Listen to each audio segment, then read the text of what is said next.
En 1820, Rafael del Riego se pronuncia contra el antiguo régimen de Fernando VII, dando paso a un trienio liberal, cambiando España para siempre e iniciando oleadas revolucionarias en toda Europa.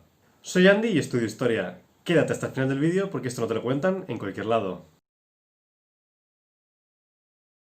Normalmente, este periodo de nuestra historia se enseña como un paréntesis, que se resuelve en dos frases. Como mucho, se dice que los liberales se dividieron. Fue un fracaso más sin interés, un intento vano de reformar la secularmente atrasada y aislada España. Los que hicieron la Constitución de 1812 y Rafael del Riego estaban alejados de la realidad del país. Introducían ideas sin arraigo popular. El liberalismo español era débil. Curiosamente, esta explicación que os acabo de comentar es lo que decía el derechón Menéndez Pelayo o lo que decía el ministro más famoso de Franco en los libros de bachiller. Y hoy en día abunda, pero esto es bastante falso.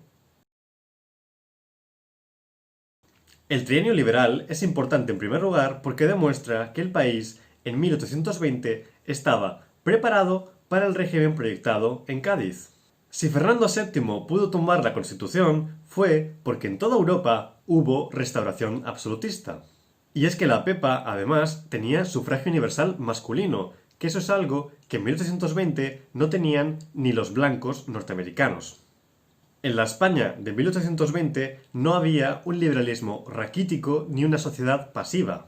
Hasta tenemos documentos y sabemos que hubo procesos electorales, ayuntamientos que se activaron con la Constitución citando artículos suyos y exigiendo.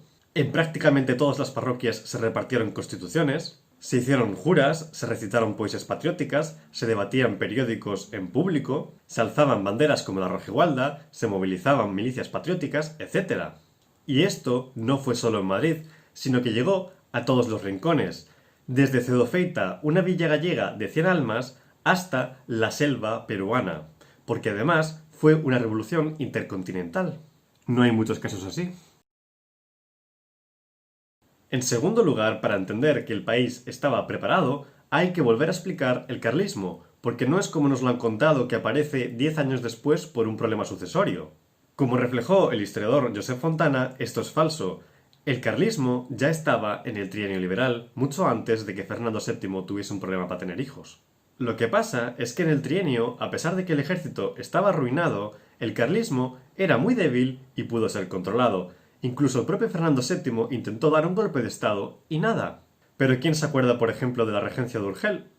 El carlismo no era la España de siempre que resistía. No era lo español al cubo, como diría Pablo Iglesias, afirmación que Franco aceptaría encantado.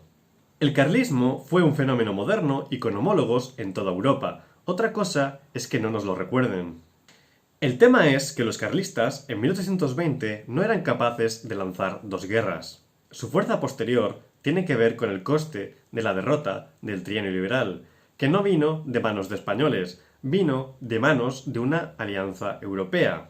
Los 100.000 hijos de San Luis, a los que esta vez se les impidió dedicarse al pillaje en un país que ya estaba arruinado y que pasaba de librar otra guerra. Porque en la Europa de 1820 seguía mandando el absolutismo. España, en ocasiones, ha ido por delante de la historia, tanto en cosas buenas como en malas.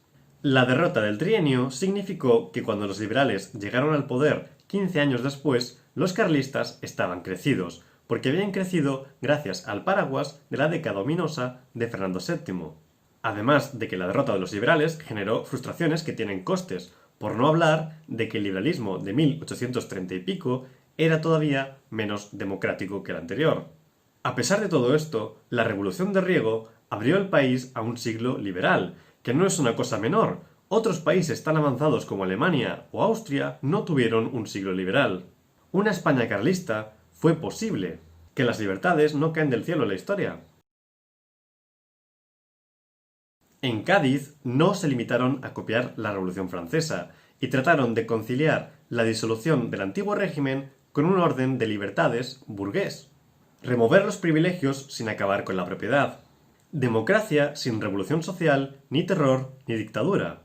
Porque esto es lo que ocurrió en Francia cuando abrieron la puerta al sufragio universal. Que Francia, por otro lado, también tardó casi un siglo en estabilizar su régimen liberal. Aunque se nos olvide. Lo que más adelante se llamó democracia liberal se hizo primero en España. Lo que franceses como Sieyès o Condorcet solo anhelaron se hizo aquí. Recogían un espíritu europeo de la época, pero fue en Cádiz donde se hizo y fue en el trienio liberal donde se llevó a la práctica. Y esto es importante porque podría haber sido en otra parte, pero fue en España, y es que aquí se demostró que podía funcionar un régimen constitucional con sufragio universal, con sus contrapesos, sin derivar en purgas ni guillotinas.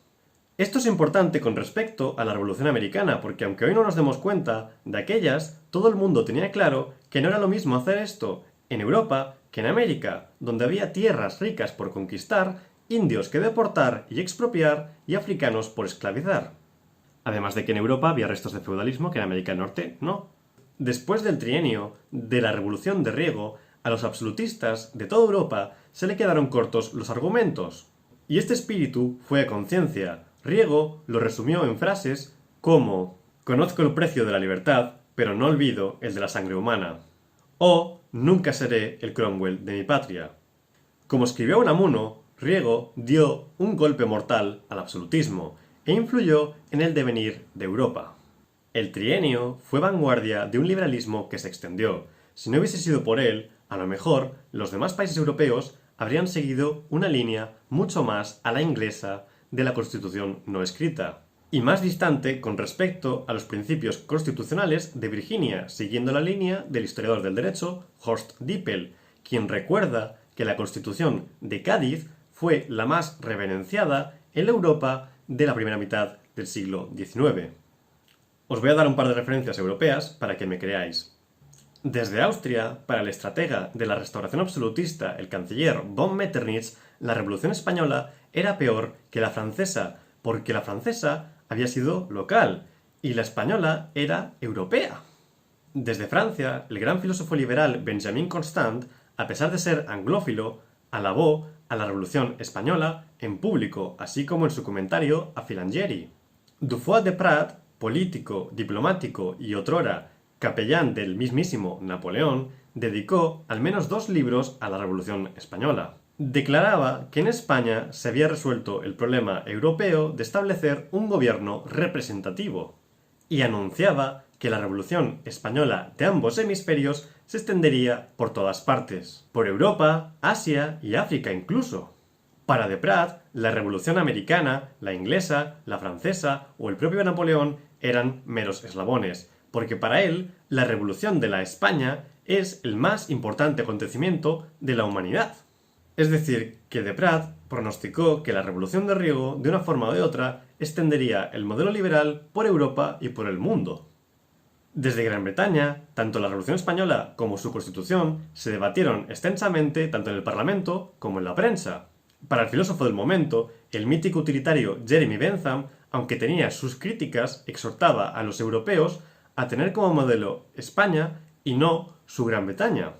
El poeta Percy Shelley dedicó su Oda a la Libertad a la Revolución Española de Riego. Algunos pensaréis que os estoy colando a un autor de segunda. No sé por qué en el mundo hispánico somos más de Byron, pero en el mundo anglosajón, Shelley es uno de los grandes. De hecho, hasta es el precursor de la resistencia no violenta, que tanto influyó en Thoreau, Tolstoy y otros muchos más. Incluso el mismísimo Gandhi recitaba a Shelley, porque los versos de Shelley se han seguido escuchando hasta el día de hoy, desde las primaveras árabes hasta la última campaña de los laboristas de Corbyn. De hecho, si vais a una protesta en inglés y escucháis "They are many, they are few", eso es Shelley. Pero no hemos acabado con Gran Bretaña, porque John Cartwright, considerado la primera personalidad inglesa en defender el sufragio universal masculino y llamado el padre de la Reforma, pues sus ideas fueron recogidas por los cartistas, también reverenciaba la Revolución Española y a Riego, y cuando ejecutaron a Riego lo declaró el más ilustre mártir de la libertad, pidió un monumento para él y no sé por qué 38 días de luto. Desde Italia, también los revolucionarios Garibaldi y Mazzini, como tantos otros, rindieron tributo a Riego. De hecho, para el conde César Balbo, la pepa era el estandarte en torno al cual se reunían todos los revolucionarios. En Alemania, por unos años, el símbolo del antiabsolutismo fue también la pepa, especialmente debatida durante al menos 15 años. Para el liberal Hermann Baumgarten, que dedicó bastantes páginas a España, este país era el foco de la conmoción revolucionaria de Europa. y su liberalismo era el referente del que debían de aprender los alemanes. Para que os deis cuenta de que fue un señor algo relevante, como curiosidad, fue una especie de mentor del gran sociólogo Max Weber.